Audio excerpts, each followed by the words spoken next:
don't ever slow up, no I don't take sh**. I got no love for the fakeness. If you wanna play tough and wanna hate this, I'll always show up and make a statement. I don't ever slow.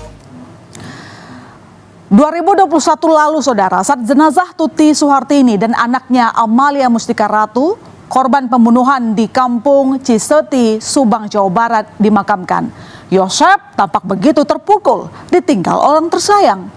Yosep menangis sejadi-jadinya saat mengantarkan istri dan anaknya ke tempat peristirahatan terakhir di pemakaman umum Istuning, Subang. Siapa yang menyangka kalau tangisan ini hanya tangisan palsu dari seorang tersangka pembunuhan. Sejak istri dan anaknya meninggal, Yosep adalah sosok yang begitu memperlihatkan rasa kehilangannya dan meminta kasus pembunuhan istri dan anaknya dapat segera diungkap. Jauh sebelum penetapan tersangka, dalam beberapa kali pemeriksaan sebagai saksi, Yosep, suami dan ayah korban, meminta polisi untuk segera mengungkap kasus pembunuhan istri dan anaknya. Akting Yosep tak tanggung-tanggung, saudara. Yosep bahkan berkirim surat kepada Presiden Joko Widodo untuk meminta kepolisian segera mengungkap kasus pembunuhan istri dan anaknya pada 18 Agustus 2021. Alasan Yosep berkirim surat ke Presiden saat itu karena merasa kecewa, katanya. Setelah hampir 1 tahun, kasus pembunuhan istri dan anaknya belum juga terungkap. Namun saat itu, Yosep mengatakan masih percaya kepada kepolisian bisa mengungkapkan kasus yang menghilangkan nyawa istri Tuti Suhartini dan anaknya Amalia Mustika Ratu. Untuk ditujukan kepada Presiden, tembusan kepada DPR RI, Komisi 3, kepada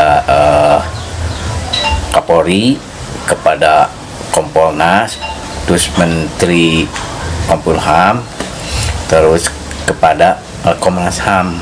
Saya sekali lagi tidak mau berspekulasi, tetap kita percayakan. Memang dari awal sampai sekarang pun saya itu masih mempercayakan keputusan segala sesuatu hanya kepada penyelidikan dan penyidikan kepolisian. Itu aja, percaya 100%. Tapi ternyata di balik kesedihan dan air matanya, Yosep menyimpan fakta kelam. Yosep, suami dari Tuti Suhartini dan ayah dari Amalia Mustika, ternyata adalah tersangka pembunuhan Tuti dan Amalia. Polisi menetapkan Yosep menjadi tersangka setelah mendapat petunjuk kuat. Petunjuk semakin diperkuat dengan pengakuan M. Ramdhanu alias Danu, keponakan korban Tuti yang menyerahkan diri dan mengajukan diri sebagai justice collaborator. Ya, saudara, selain Yosep, suami dan atau ayah korban, polisi juga menetapkan 4 orang lainnya sebagai tersangka. Ironi, semua tersangka ternyata adalah keluarga korban. Dan selain Yosep, suami Tuti dan ayah kandung Amalia, polisi juga menetapkan M. Ramdhanu alias Danu, keponakan Tuti Rahayu, sebagai tersangka. Nah, kemudian ada Mimin, istri kedua Yosep, serta kedua anak Mimin, Arigi Reksa Pratama dan Agil Aulia alias Abi. Dari 5 tersangka ini, saudara, 2 orang yang sudah ditahan, yaitu Yosep dan Danu. Sementara 3 orang lainnya, Mimin, Arigi, dan Abi, hanya wajib lapor.